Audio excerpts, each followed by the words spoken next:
Well, good evening, everybody.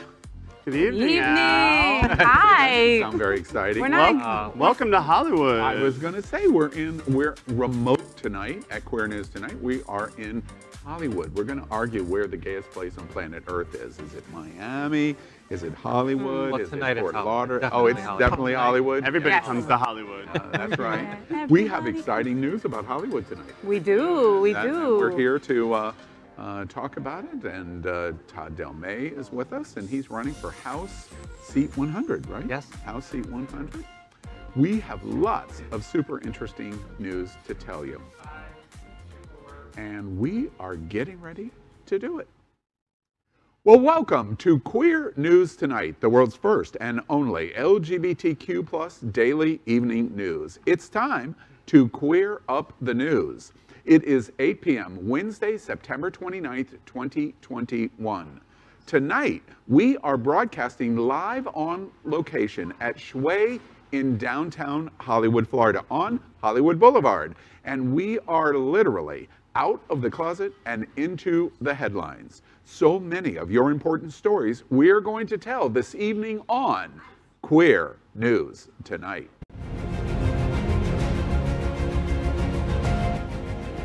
This is the world's first live daily LGBTQ evening news show, literally out of the closet and into the headlines on Queer News Tonight with Al Ferguson.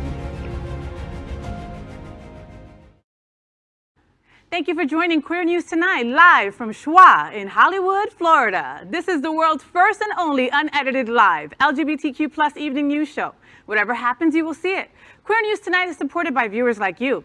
We are part of the Happening Out television network, Hotspots Magazine, and WMEG Events. Hotspots is celebrating 36 years of the LGBTQ plus experience. Merged, we bring you the best of LGBTQ plus news, entertainment, and support of our community.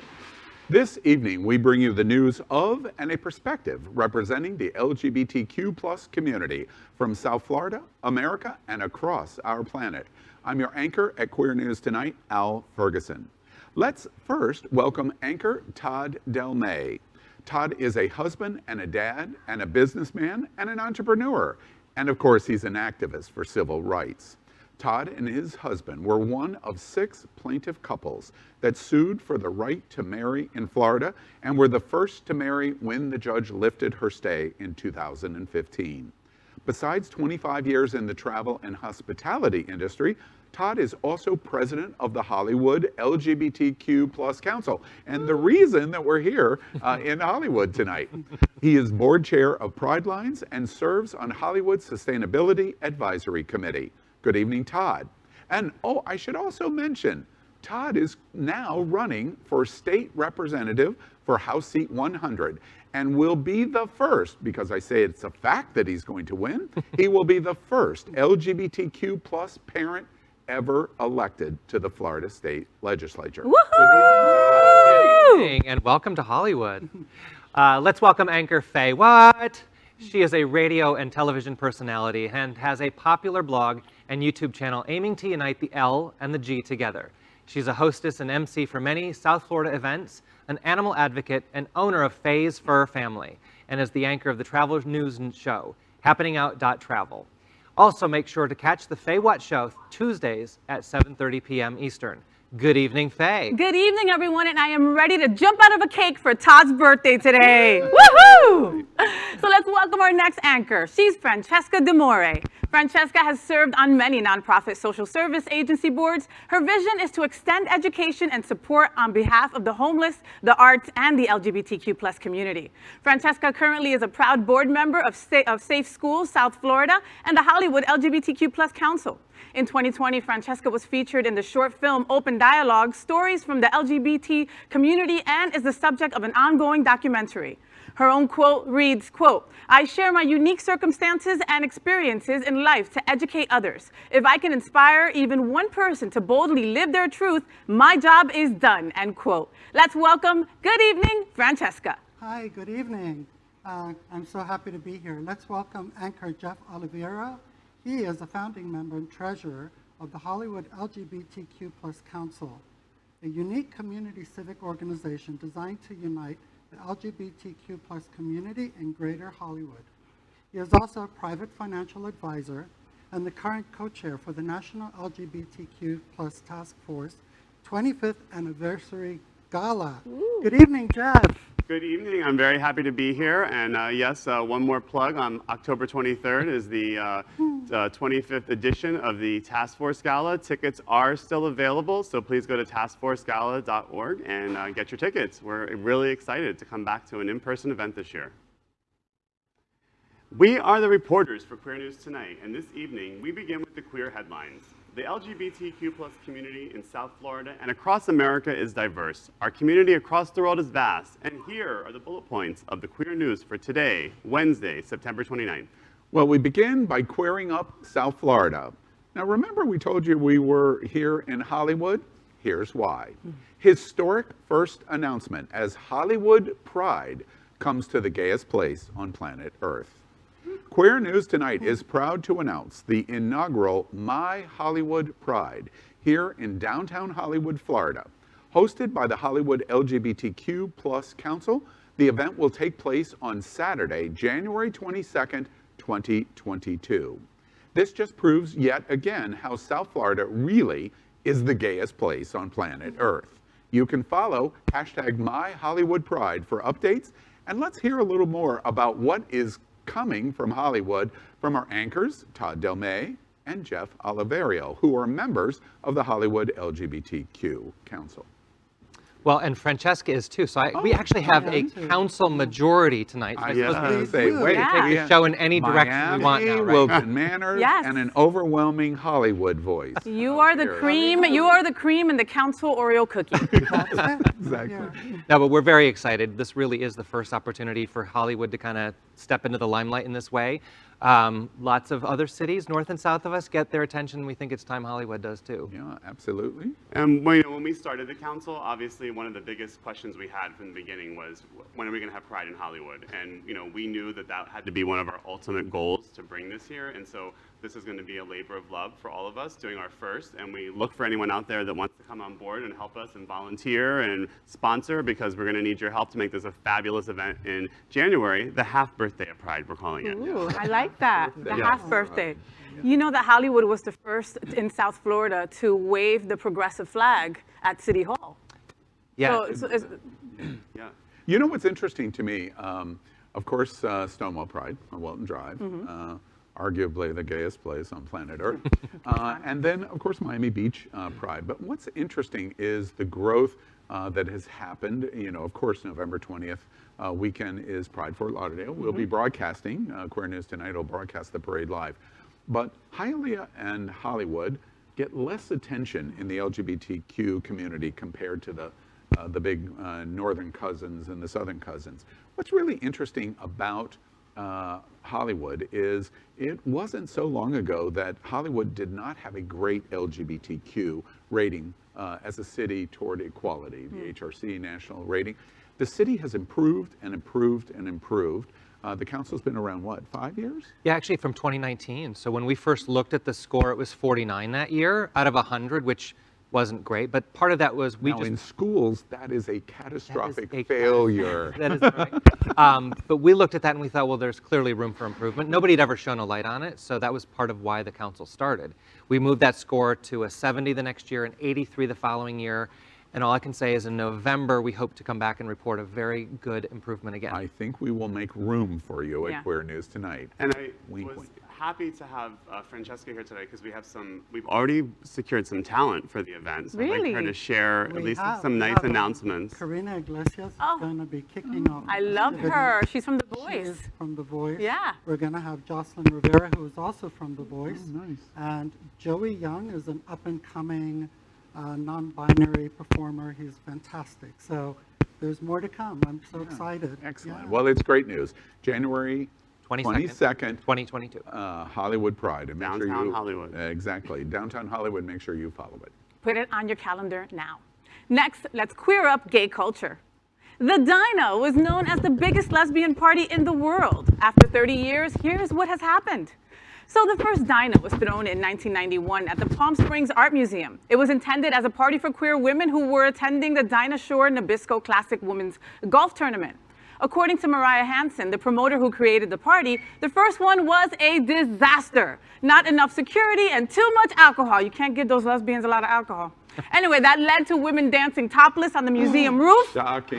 putting out cigarettes in sand sculptures, and someone even stole a cowboy hat off a priceless statue. Now the party has grown to a 5-day weekend that starts tonight.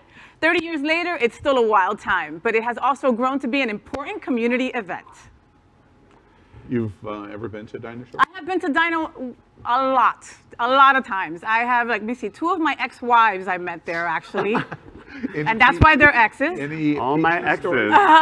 No, but I'll tell you something about that first party that they threw. Somebody actually, stole that cowboy off the statue and peed in it. I mean, these girls were like girls gone wild that first year, back in the day in 1991 when I was a little baby dyke. I was not allowed there yet. It's funny to me because when I was in my 20s. You were a Dinah? That's funny. You're not funny. When I was in my 20s, I've never been to Dinah Shore. Been to Palm Springs many times. But the Dinah Shore was like legendary for gay men. We all knew about it. None of us would dare go, but we all knew about it. And it's so interesting to me because Dinah Shore, I bet 9 out of 10 people listening to us right now don't even know who Dinah Shore is. And it created a completely institutional moment for the girls' community. And I don't know, it's just interesting to me. 30 years, you are getting old. I was not there at the first one, and I am not getting old, okay? Do not say that. It is a fun time. If you're able to go to Dinah and you are a lesbian, and you're a woman, get on out there, okay? Trans women are also invited to go. Great. All right. Awesome. Well, let's queer up politics. So headline, news story, no one needed to report that Donald Trump's presidency worsened LGBTQ+ mental health. Shocking. Yeah. Donald Trump claimed to be, quote, the most LGBT-friendly president ever, while his policies indicated otherwise. And a massive study recently released indicates the mental health of LGBTQ+ Americans was harmed by his presidency. The story of more than 1.06 million Americans found that LGBTQ identities and those who identified that way experienced a greater increase in extreme mental stress than non-LGBTQ respondents. In 2014, before Trump became president, 7.7% of LGBTQ individuals and 4.8% of non-LGBTQ individuals reported extreme mental distress. By 2019, 3 years into Trump's presidency, 12% of LGBTQ adults reported extreme mental stress, compared to just 5% of non-LGBTQ people. This comes as no surprise. No. Absolutely not. Count me in those percentages. All of us, yeah. Listen, I've told you, Al, in the past, I still have PTSD. I still can't see a white pickup truck with any kind of flag without feeling some kind of distress and jumping. And that's all Trumpsters that did that to me. Second, add the fact that throughout Trump's presidency, I constantly was worried about my marriage rights, about my same-sex marriage rights. I was completely worried that at any moment he would wake up one day, have less of a tan, and decide to take our rights away, Well, I mean, I hope the biggest outcome of it is that we're getting candidates coming from women, from people of color, from the LGBTQ community to come into politics of all different places, because we need that representation, because this presidency was a direct attack on us. And to that point, Todd, you're running for Florida House 100. Do you see hope of change, not only in Florida where you're running, but around the country? Do you see 22 and 24 being a positive growth for LGBT? I think there are still some negative things coming down the road. There's still a lot of built-in negativity toward us. But the only way that we win is really to overcome that. We're never going to change Tallahassee until we start changing the people that are in Tallahassee. And that means, to Jeff's point, more representation. And just sending 1 or 2 people from South Florida, from anywhere, isn't going to do it. We really need a much larger presence to find, an equitable standing. Yeah, a really good place to start there is Florida House 100. It's a really good place to start. And one other thought that's interesting to me, to the PTSD that we talk about, we launched Queer News Tonight on January 6, 2020. And for an entire year of the election year, we reported on Donald Trump every single day. And every single day we reported on it, it was like the hair would stand up on the back of your neck, because the stories were just so unbelievable, many of them COVID related, that we can't believe what we're watching, and we reported it over and over again. And when the white pickup trucks started into Wilton Manors, Yeah. into the Wilton shops, we realized, wait, this is a whole new animal that we have never seen before. So this study, if they spent any money on this study, they wasted their money because we already knew these facts. So For me, being an openly trans woman, the PTSD levels were really high. I'm an Italian citizen, and I've been a permanent resident here. And as soon as the presidency changed, I applied for citizenship, and now I'm a citizen. Woohoo! Congratulations. Yay, Yeah. Francesca! Yeah, so it was a really all right, tough so we're time going to for move from everyone. Italy to America. Francesca, you're going to tell us There about we Japan. go. Okay, Japan next. Queer up the world. Japan's new prime minister could herald a historic moment for LGBTQ plus rights. Today, the Liberal Democratic Party of Japan chose the successor for the former prime minister, Fumio Kishida. The former foreign minister was chosen. He is known for supporting populist ideals such as easing wealth divisions, and has also promised to be open about LGBTQ plus issues and actually listen to arguments involving the country's policy. Currently in Japan, marriage is defined as based on the mutual consent of both sexes. I didn't know, you've been to Japan before? Several times. Al's been everywhere. But so. it is a relatively LGBTQ friendly for travel, Yeah, we for would travel. say. For travel. It would not be one of the 50 countries in the world that I would want to live in as a gay man, though. Okay. Okay. So for travel, there's respect of the international travelers. Yeah. The Olympics brought a lot of attention to LGBT rights that were going on in Japan. They're not the best in the world. This news is welcome in terms Yeah, very of what's welcome. going on there. Yeah. Now let's queer up health. Long-acting PrEP could be here as early as 2022. Last Thursday, as industry publication Fierce Pharma reported, the U.S. Food and Drug Administration granted priority review status to cabotegravir, a long-acting version of PrEP, made by the pharmaceutical company Viv Healthcare, which is majority owned by GlaxoSmithKline. The drug now undergoes a shortened 6-month review period rather than the standard 10-month period. The FDA could issue its decision on the drug commercially, known as Cabenuva, as early as January of next year, as Fierce Pharma noted. If cabotegravir passes priority review, it will become the first available medication of its kind.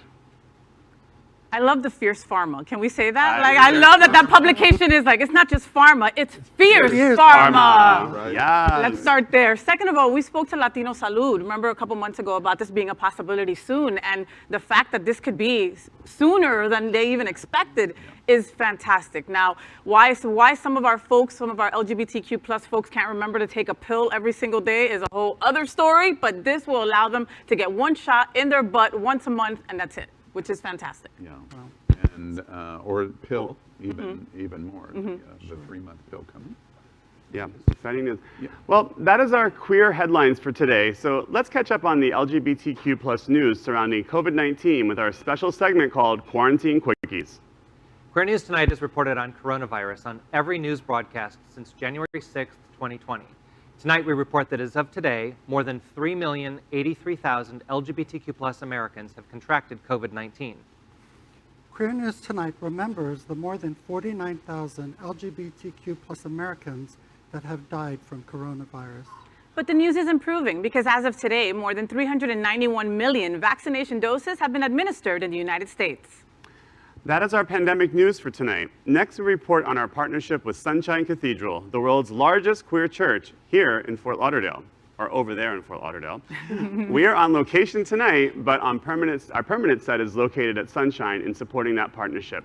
Happening Out Television Network broadcasts the largest LGBTQ plus religious live broadcast in the world, as more than 30,000 watch every Sunday at 10:30 a.m. Eastern. Watch this.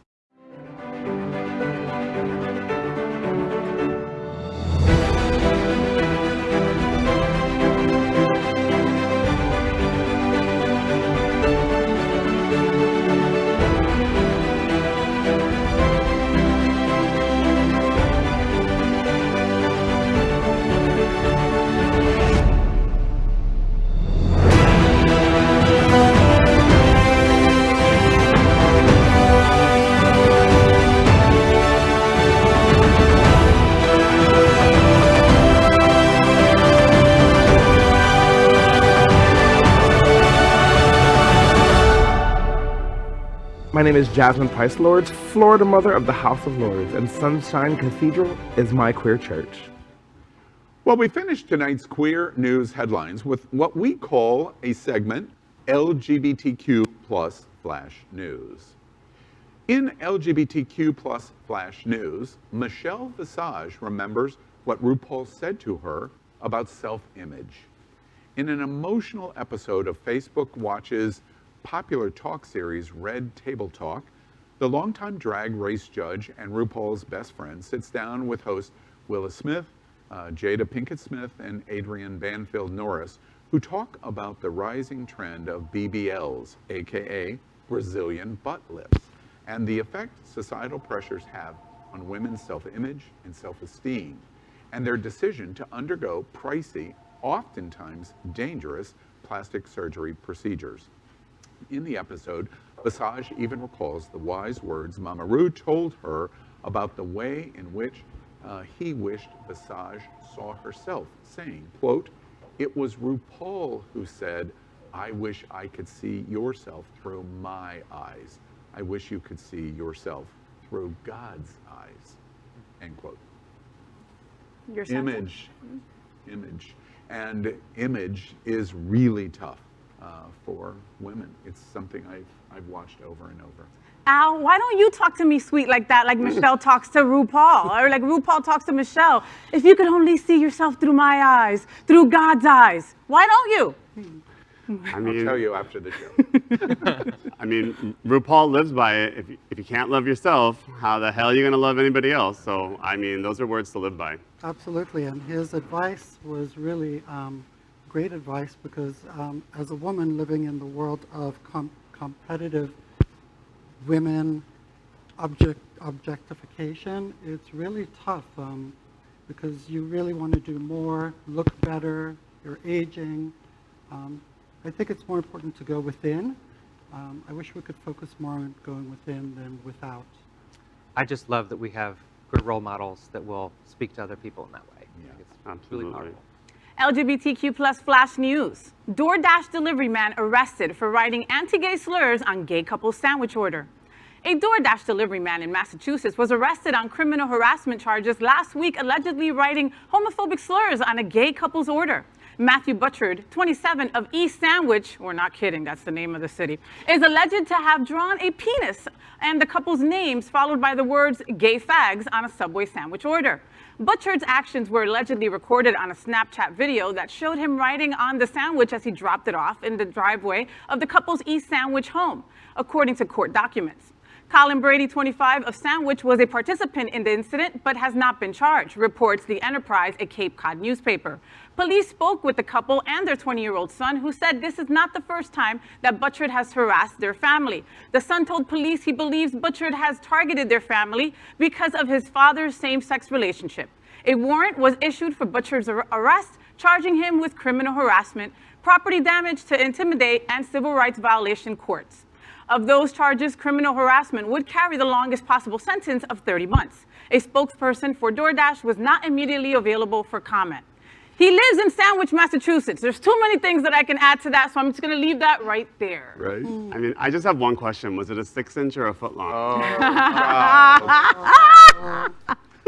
Are we never safe from the jokes, from What happened to extra pickles, right? absolutely. You know, it's interesting to me. Not only is there a sandwich here, but the guy's name is Butchard. Char. Just saying. This could be an onion story. Yes, Absolutely. exactly. Well, LGBTQ plus Flash News. University of Michigan band shows halftime show support for LGBTQ plus community. The University of Miami marching band. Michigan. Yeah, Sorry. right. Wow. I've been Freudian out of slip. Michigan for too long. They celebrated the school's LGBTQ plus students, staff, and supporters on Saturday with a homecoming halftime show dedicated to the 50th anniversary of the university's Spectrum Center, a space at the school that supports, advocates, and educates around LGBTQ plus topics. Music from the performance included hits from Diana Ross, Lady Gaga, Whitney Houston, Madonna, Kim Petras, Andrew Gold, Sister Sledge, and Cyndi Lauper. John Pasquale, a professor of conducting and the director of the university's marching band, told The Advocate that he wanted to make a public statement in support of his students and in support of the Spectrum Center. Quote, "I was proud to do it. We just, as a community, came together, and there it is." He said the show took about 7 to 8 months to plan and coordinate. He then said, quote, "The point we were trying to make is that love is love, and love wins." I love stories about this, no matter where they come from. I agree. And we're going to show you a little bit of it, I believe. Watch this.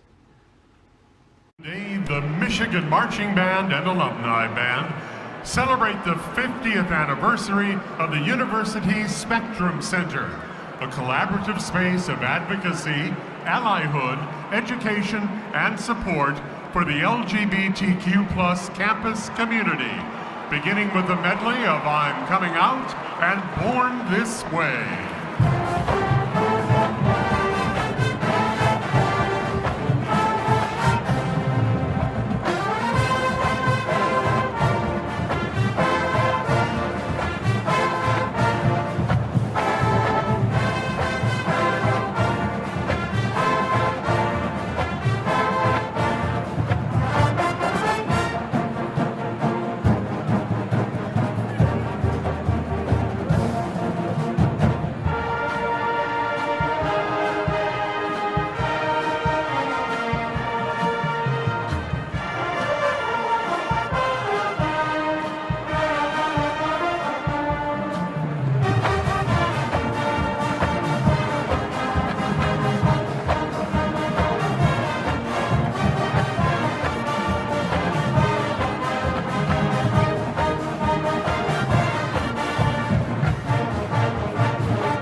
I have never seen a college marching band do something like this ever in my entire life. It's interesting to me of their celebration of Spectrum at the University of Michigan in 50 years. And oh, by the way, it's a story close to all of us tonight because we're also here in Hollywood to celebrate Todd Delmay's 50th birthday. So we're here tonight. We're going to have some cake in a little while. My favorite part was when they all spelled out "love wins." I love that. Thank goodness you guys could spell in Michigan, because we'd really be screwed. Oh, what do you think about that, Todd? Wow. I'm originally from Michigan, so I'm taking a little offense, but Well, and listen, the gays love a parade and a marching band, so it was a great combination. I'm glad to see it because, again, more representation helps all of us. That's right. Yes, yes. So that is today's news for the LGBTQ plus community on the world's first and only daily LGBTQ plus evening news show. Is our community important to you? well, then help us by liking and subscribing. Ring the bell for updates. Share this news with your friends and family. Post this broadcast in the many groups you are a member of. Tonight's stories about our community deserve the attention of your family and friends. Queer News Tonight is the only live LGBTQ plus digital television in the world that is out of the closet and into the headlines. We need your support. If our community is to grow, we must tell our stories and bring them to the attention of the broader world. This is the only place in the world that tells these LGBTQ plus stories in motion and sound. And that is the passion of Happening Out Television Network and Queer News Tonight.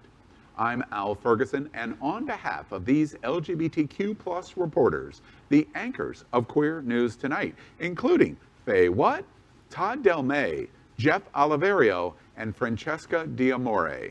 We will see you daily at 8 p.m. Good night.